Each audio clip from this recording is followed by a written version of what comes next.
the statement that the president gave to Ambassador Sondland when Ambassador Sondland asked him what's he want from Ukraine. The president was as clear as he could be. I want nothing. I want no quid pro quo. I want Zelensky to do what he campaigned on. I want him to do what he ran on. As clear as could be, direct evidence from the central figure of this whole inquiry, the President of the United States, stating it as plainly and clearly as he possibly could. Second, I do think it's important to understand there were only 14 days that the Ukrainians knew that the aid was held up. They learned on August 29th from the Politico article, and in that 14-day time frame, from the 29th of August to the 11th of September, there are 3 key interactions with senior government officials and the President of Ukraine, President Zelensky.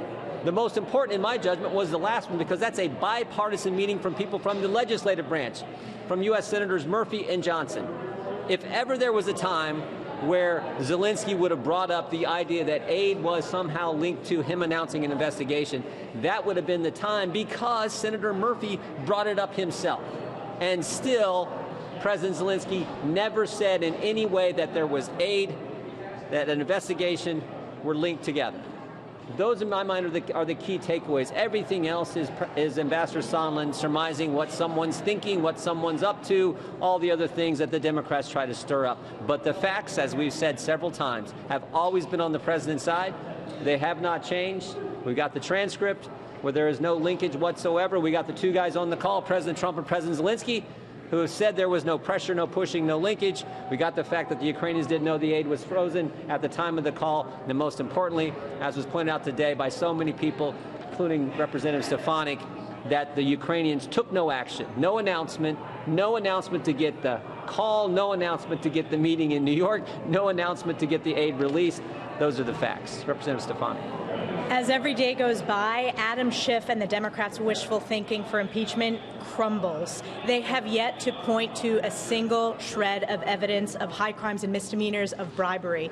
Today, taking the witness's own testimony, Ambassador Sondland testified that the president said directly to him, there is no quid pro quo. I want nothing. I want nothing. I want President Zelensky to do what he ran on, which is very clearly anti-corruption, but the facts remain the same.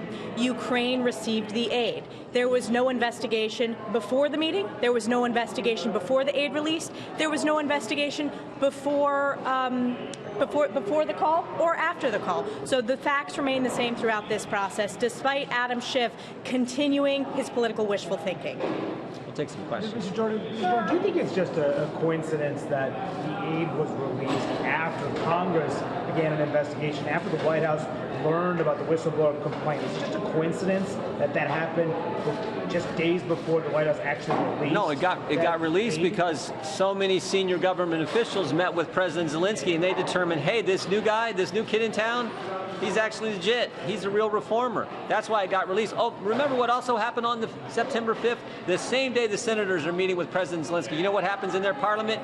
They start the anti-corruption court.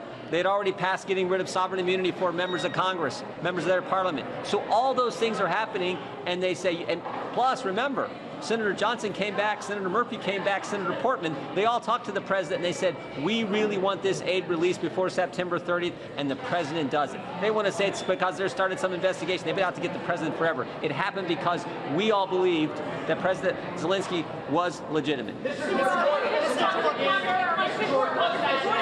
concerned that Ambassador Sondland today drew cabinet secretaries and the vice president into the impeachment fray and told the committee that, he spoke to the vice president, spoke to Secretary of State Pompeo, spoke to Mike? No, I'm more concerned that I think it was 359 times in the ambassador's deposition where he said, I can't recall, I don't remember, I'm not going to answer it. I do think I'm more concerned about the fact that the most exculpatory piece of evidence was what Representative Stefanik just talked about, the statement from the president that he gave directly to Ambassador Sondland, and of course he left that out of his 23-page opening statement. I'm more concerned about those things. If you have no concerns about the vice president and these other officials, why not let them come and push the White House and let you speak to them? Some of these other persons. That's the White House's call. That's the White House's call. That is the White House. Look, this process has been so unfair what Adam Schiff has done, just the fact that he told us last night at 10, if we wanted to look at Mr. Sandy's deposition and bring some of that material forward for today's hearing, we found out about that, I believe, last night at 10 o'clock. Our lawyer got notified. How are we supposed to? We would have liked to have Mr. Sandy's deposition available to be able to use in this proceeding today. We couldn't do that. That's just one of the many unfair things that you all know has been unfair throughout this entire process. You all know that. Before the Democrats get forward their witness. Wasn't this an effort again to try to discredit him? Well, no, our witnesses were Hale, Morrison, and Volker. And you saw yesterday with Mr. Morrison and Mr. Volker, the facts there, that was a good day. Mr. Volker is the special envoy, and he is the definitive narrative on this entire thing. And you saw how good he did yesterday in that hearing. Those were, remember, they're all Adam Schiff's witnesses. He called them all. We just said we'd like all the witnesses you called to come in on our list. We put Morrison, Hale, and Volker on our list. Mr. Hale, you'll hear from here in about an hour. And you know what witness they will not call is Hunter Biden. Every single witness that has been asked the question, do you think there is a potential appearance of a conflict of interest with Hunter Biden sitting on the board of Burisma? Every single witness who has been asked that question had said yes, including Ambassador Sondland. Hunter Biden is on our list, as well as the whistleblower for closed-door depositions, and Adam Schiff continues to run this partisan process in not calling the witnesses we requested. Congresswoman, also every witness has virtually raised concerns about Rudy Giuliani's role in this. Don't you have any concerns with Rudy Giuliani who's pushing, in some sense, going counter to the national interest?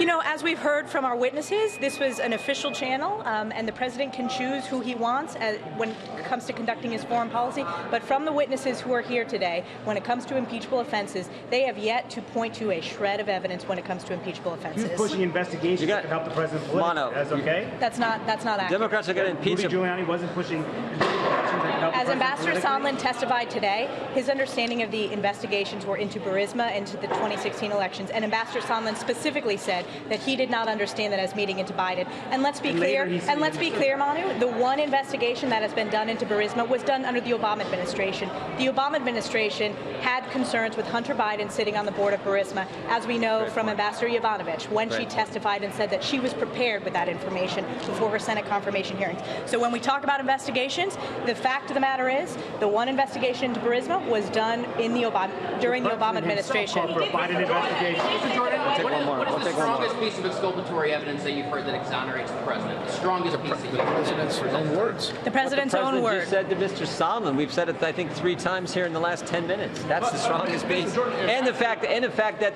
President Zelensky never announced any investigation. Remember what Mr. Sondland said? He said to get a meeting, to get a call, and to get the security assistance, there would have to be an announcement. They got the meeting, they got the call, they got the security assistance without an announcement.